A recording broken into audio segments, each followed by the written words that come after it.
지금 비키니 종목에서 네. 1위를 했던 사람이 아시안이에요, 그죠?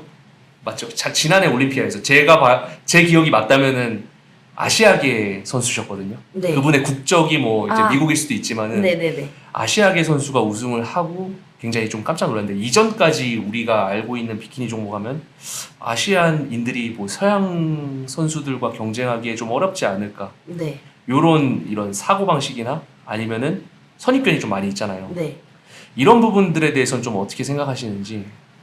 저도 작년에 되게 많이 바뀐 것 같아요. 그래서 그 전까지는 이제 천상계는 무조건 노력 플러스 DNA 싸움이다 라는 생각을 좀 했었는데, 지금 이번 작년 거 보고 나서부터는 네. 좀 더 자세히 보니까 뭐 아놀드에서 1등한 선수 로랄리 같은 경우에도 다리가 굉장히 짧거든요. 네. 자세히 이렇게 뜯어서 보면 저도 느껴요. 네, 네. 완벽하지만은 않거든요. 네. 그리고 또 웰리스 선수를 이번에 그 미국 촬영에 가서 봤을 때도 정말 작고 크고, 네. 이게 타고난 것만 때문만에 안 되는 건 없다는 생각도 들었던 것 같아요. 그럼 바꿔서 얘기하면은 우리 박지민 선수 먼저 축하드리는 게 다크드 스포츠라는 미국에서 대형 그런 의류 네. 의류와 이제 정식 계약을 한 선수가 되셨죠. 네. 아마 대한민국에서 처음이고 아시아 선수도 많지는 않은 걸로 알고 있어요. 뭐 네. 렌즈 피지크 프로들이나 있는데 뭐 굉장한 IFB 프로, 뭐 얼마 전에 좀 시끄러웠던 로건 프랭클린도 함께 있고 그런 이제 다크드 스포츠에 계약된 걸 정말 축하드리고, 굉장히 보디빌딩 팬으로서 대단한 일이 아닌가 싶습니다. 그쪽에서 이제 촬영하시는 모습을 보면 웰리스 선수들도 좀 계셨는데, 네. 제가 여성 종목에서 또 한 가지 궁금한 게, 이 웰리스라는 부분은 네. 제가 생각했을 때 제가 점점 생각이 들고 있어요. 이렇게 네. 이 아시안이 진짜 안 되지 않을까라는 생각을 제가 감히 지금 하고 있습니다. 왜냐면 네.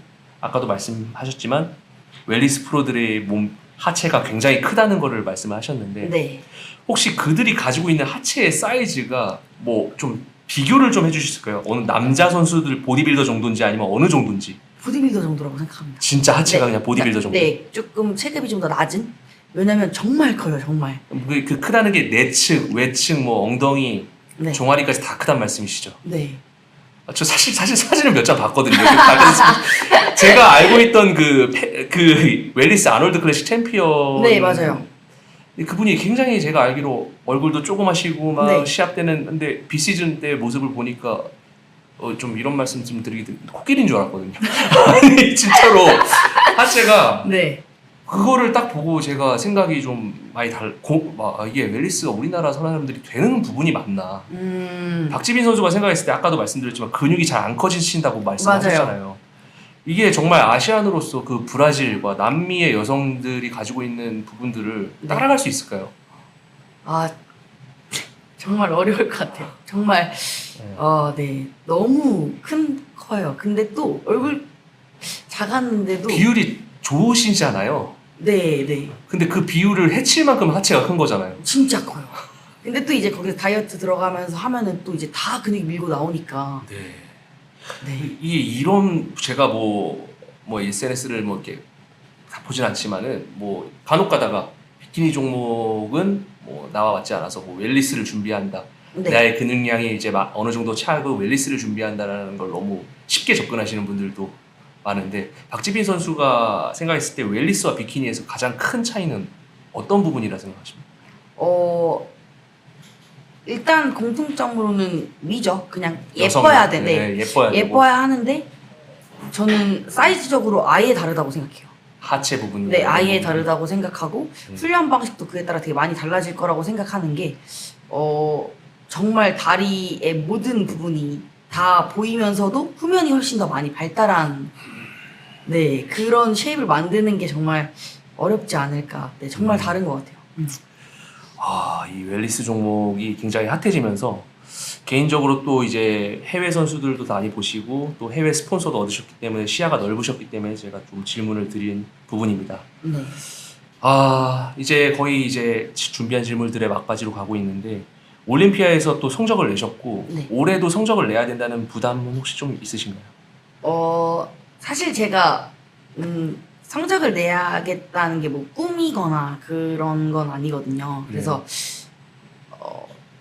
그냥 작년에 저보다는 더 좋은 몸으로 올라가야겠다. 있는 시간 동안 그냥 최선을 다해서 나가야겠다라는 생각을 하고 준비하고 있습니다. 올해 올림피아 혹시 탑 10까지 생각하고 계십니까? 아니요, 저 절대 등수 생각하지 않고 있습니다. 등수에 대한 발언은 좀 네. 왜냐면 제가 작년 그 영상 혹시 보셨는지 모르겠는데 맞습니다. 예. 세컨콜에 불렸을 때 제가 네네. 나가지를 않았습니다. 예? 저를 부를 거란 생각 자체를 안 하고 있었기 때문에 정말 제 이름을 부르는데 제 번호를 부르는데 뭐 당연히 나 아니겠지라는 생각으로 있는데 이제 앞에 있는 요원이 저를 데리고 나갔었거든요. 그리고 이제 영상을 돌려보니까 정말 프로답지 못했다라는 생각이 들 만큼 표정 관리도 못했고 이게 너무 당황해가지고 네네네 그랬던 게 이제 너무 아쉬워서 같은 실수는 하지 않아야겠다라는 생각으로 이번에는 좀 더 좋은 모습으로 나가려고 준비하고 있습니다.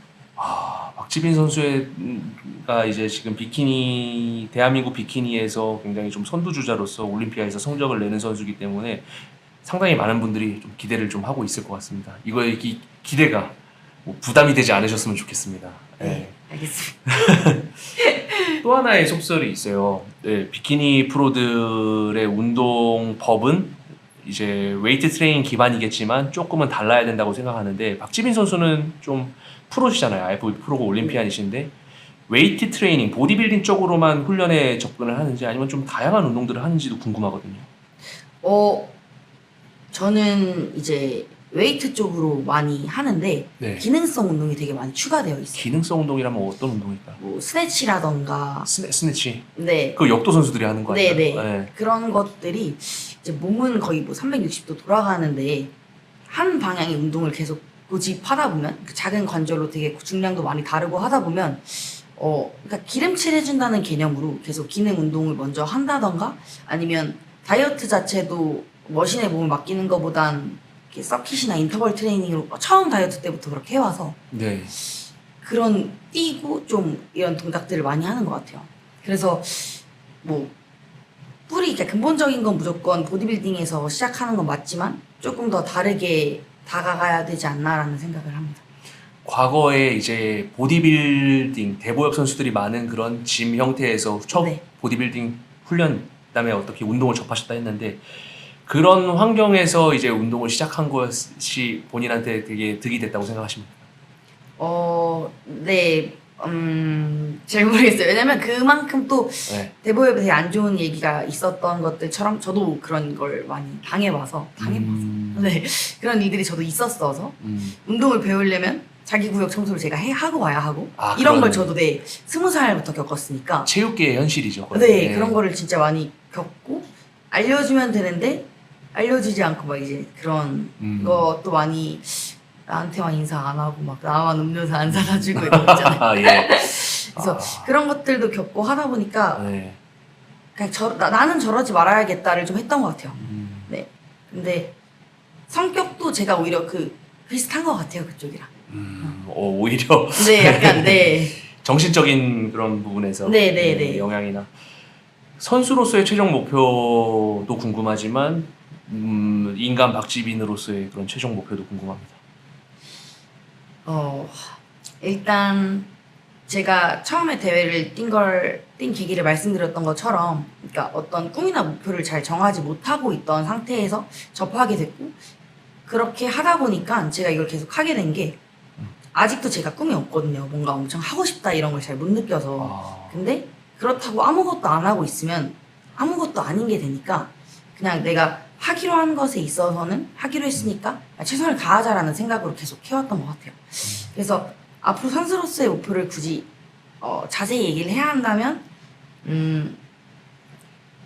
선수 생활 자체가 제 개인적인 생각으로는 길지 않다고 생각을 해요. 제 선수 생활을 앞으로 바라보는 게. 그래서 은퇴하기 전까지는 일단 올림피아를 계속 출전을 하는 걸 목표로 두고